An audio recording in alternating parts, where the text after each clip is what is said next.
Continuamos hablando sobre las sectas y vamos a hablar sobre cómo comprender el control mental.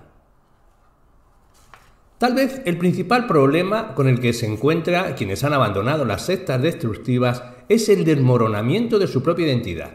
Hay una buena razón para que así sea. Durante años han vivido con una identidad artificial que les ha proporcionado la secta. Aunque el control mental de las sectas es algo de lo que se puede hablar y definir de muchas maneras, creo que se comprende mejor como un sistema que desbarata la identidad del individuo. La identidad está formada por elementos tales como las creencias, el comportamiento, los procesos de pensamiento y las emociones que constituyen un patrón definitivo. Bajo la influencia del control mental, la identidad original del individuo, formada por la familia, la educación, las amistades y, lo que es más importante, las cosas elegidas libremente por la persona, es sustituida por otra identidad. Por lo general, una que el individuo no habría escogido si no hubiera estado sometido a una tremenda presión social. El control mental, practicado por las sectas destructivas, es un proceso social, a menudo relacionado con grandes grupos de personas que lo refuerzan. Se consigue al rodear al individuo de un entorno social donde, para poder funcionar, debe despojarse de su vieja identidad y apegarse a la nueva identidad deseada por el grupo. Cualquier realidad que pudiera recordarle su identidad original, cualquier cosa susceptible de confirmar su anterior forma de ser, es apartada y reemplazada por la realidad del grupo. Aun en el caso de que al principio el individuo solo simule aceptarla, el acto, tarde o temprano, llega a ser real. Acepta una ideología totalista, que al ser interiorizada sustituye a su anterior sistema de valores. Por lo general, el individuo experimenta un cambio radical de personalidad y una drástica interrupción del curso de su vida. Este proceso puede ser activado en unas pocas horas, pero habitualmente necesita días o semanas para consolidarse. Desde luego, todos nosotros estamos sujetos a diario a diversas presiones sociales, las más evidentes en nuestro trabajo. La presión para que se acepte ciertas normas de comportamiento existe en casi todas las organizaciones. Estamos sometidos constantemente a muchas formas de influencia, algunas de ellas obvias e inofensivas, por ejemplo, los carteles de «por favor, abróchese los cinturones», y otras más sutiles y destructivas. Así pues, no puedo aseverar firmemente que cuando utilizo el término control mental haga referencia específica al extremo destructivo del espectro. En consecuencia, como ya he recalcado antes, el término control mental utilizado en este libro no se aplica a ciertas técnicas, por ejemplo, el biofeedback, que se utilizan para reforzar el control personal y estimular la capacidad de elección. Se referirá, en cambio, solo a aquellos sistemas que pretenden socavar la capacidad de individuo para tomar sus propias decisiones. La esencia del control mental consiste en fomentar la dependencia y el conformismo, y desalentar la autonomía y la individualidad. Aún así, es digno de mencionarse que no siempre el propósito del control mental del grupo es malo. Por ejemplo, hay muchos programas de rehabilitación de drogadictos y delincuentes juveniles que utilizan algunos de estos métodos para destruir la angustia, personalidad de adicto o criminal. Por estos programas, por mucho éxito que tengan, están cargados de peligros. Después de que se ha conseguido quebrar a un individuo y se le ha facilitado una nueva identidad, también se le debe restaurar su autonomía y su individualidad, un proceso que depende por completo del altruismo y comportamiento responsable de los directores del grupo. Un programa de rehabilitación de drogadictos, Synanon, al parecer ha orientado sus actividades de tal manera que han sido demandados en numerosas ocasiones por atropellar los derechos más elementales de sus miembros. Control mental versus lavado de cerebro. Si bien es importante poseer una comprensión general del control mental, no lo es menos conocer aquello que el control mental no es.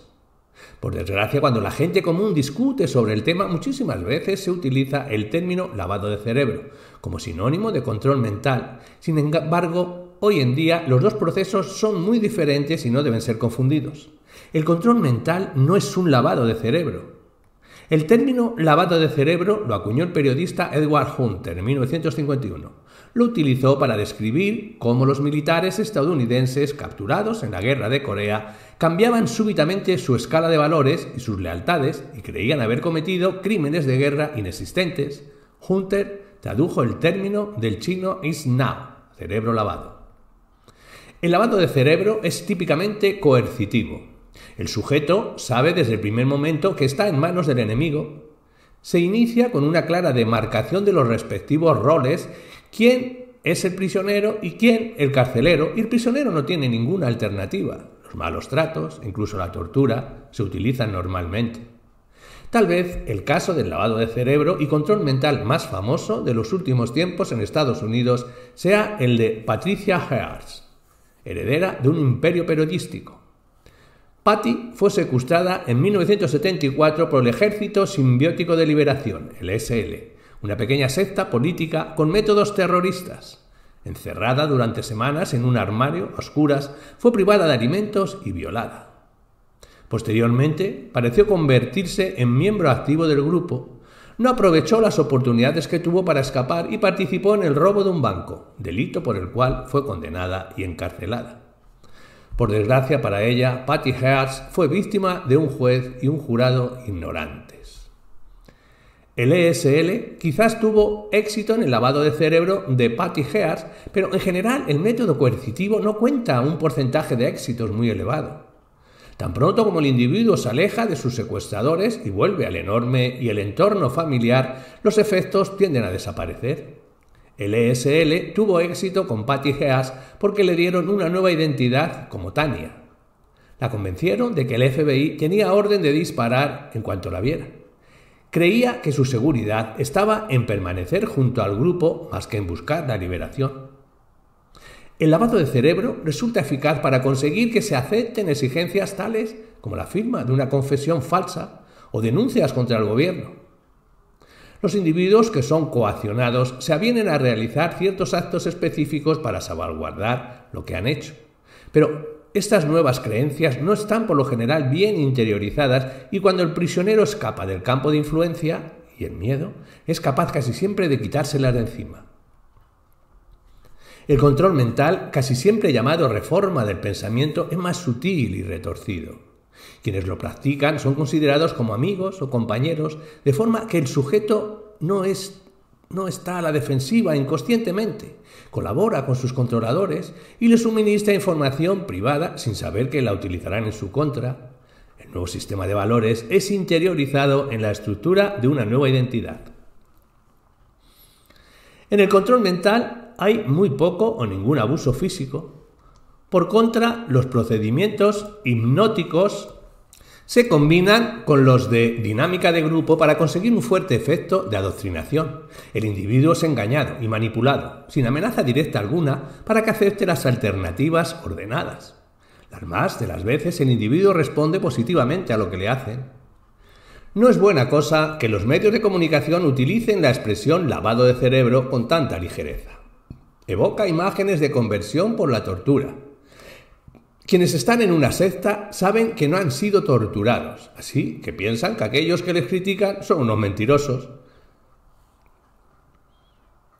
Recordamos, sin embargo, un caso en que la ocasión en que Moon les dio una charla en la que dijo que una revista muy popular le acusaba de haber lavado el cerebro, y sus palabras fueron: las mentes americanas son muy sucias, están llenas de egoísmo materialista y de drogas, y necesitan un lavado de cerebro celestial.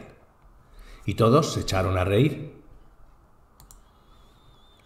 Hablemos de una nota sobre el hipnotismo. Si la expresión lavado de cerebro se confunde a menudo con control mental, también el término hipnotismo es muchas veces mal interpretado. El empleo de la palabra hipnotismo en varias formas es muy común en nuestras conversaciones habituales. Muchas veces decimos cosas como ella le hipnotizó con su sonrisa. En realidad, la mayor parte de las personas no entienden muy bien lo que es la hipnosis. Cuando se menciona el término, la primera imagen que acude a la mente es la de un doctor barbudo que balancea de la cadera un viejo reloj de bolsillo ante la cara de una persona a quien se le cierran los párpados. Si bien esta imagen es desde luego un estereotipo, apunta al objetivo central del hipnotismo, el trance. Los individuos que son hipnotizados entran en un estado como trance que es fundamentalmente distinto de la conciencia normal. La diferencia estriba en que el estado consciente normal, la atención, se dirige hacia afuera a través de los 5 sentidos, mientras que en el trance la atención se dirige hacia adentro. Uno escucha, ve y siente internamente.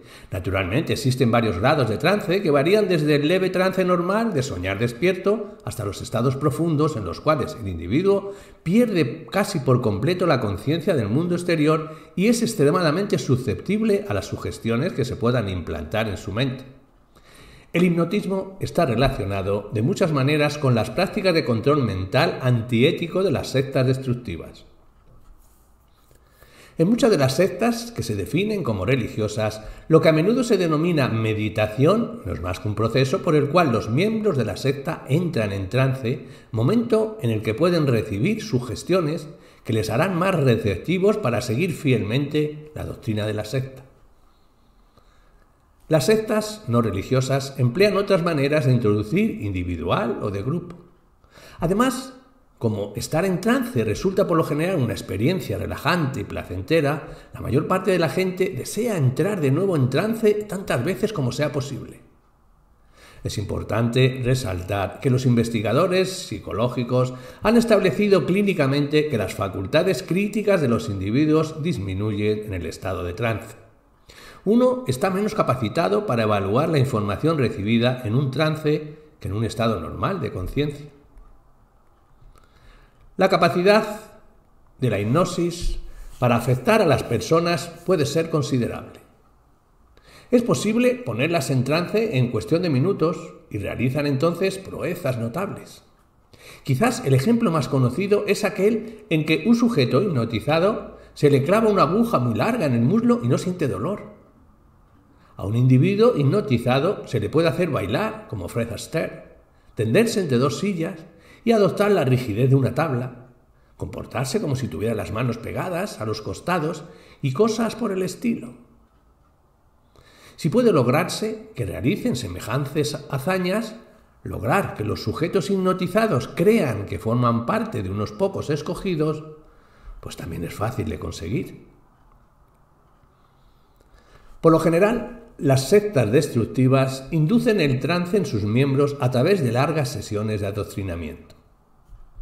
Las repeticiones y el forzar la atención son buenos medios para la inducción de un trance. Si observamos a un grupo en esa puesta en escena, es fácil distinguir cuándo se ha conseguido el trance.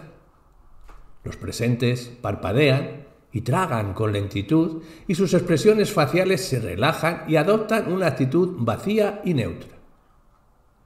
Con los individuos en semejante estado, los líderes sin escrúpulos pueden implantarles creencias irracionales. Se han visto a personas de una gran fuerza de voluntad que hipnotizados hacían cosas que normalmente no habrían hecho jamás. Algunos principios básicos de psicología social y dinámica de grupo.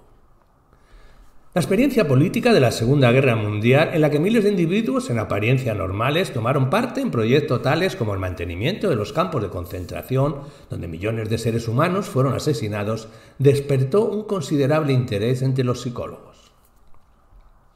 ¿Cómo fue posible que gente que llevaba una vida ordinaria, antes de que Adolfo Hitler se hiciera con el poder en Alemania, participara en un intento deliberado de exterminar a todo un grupo humano? Desde el final de aquel conflicto se han realizado miles de experimentos de psicología social que han permitido descubrir las diversas maneras de influir en las personas, ya sea en grupos o individualmente.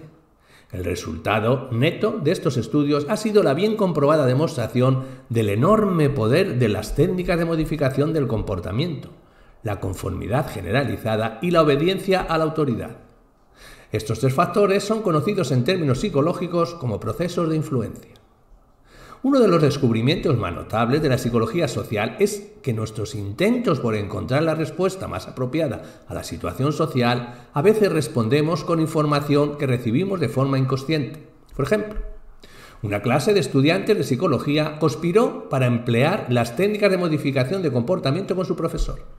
Mientras éste les dictaba la clase, los estudiantes sonreían y se mostraban atentos cuando él se movía hacia la izquierda de la habitación.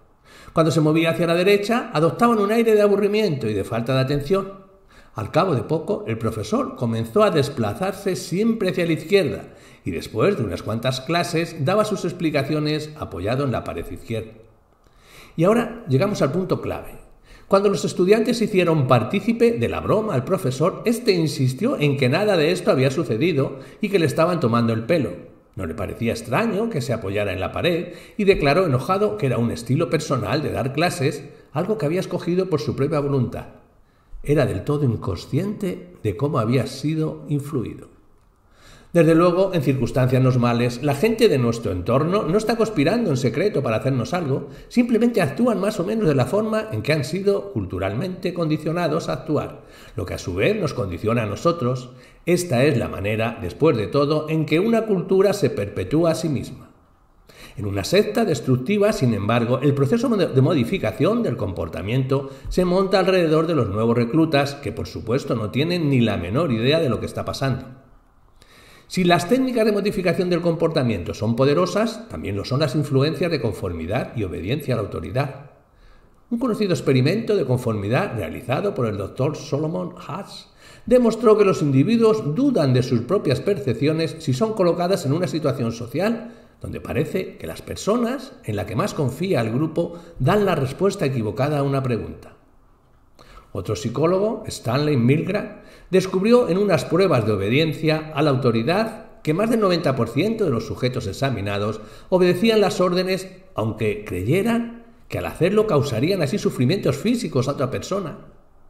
Milgram escribió: la esencia de la obediencia consiste en el hecho de que una persona llega a verse a sí misma como el instrumento que realiza los deseos de otra persona y en consecuencia no se considera ya responsable de sus propias acciones.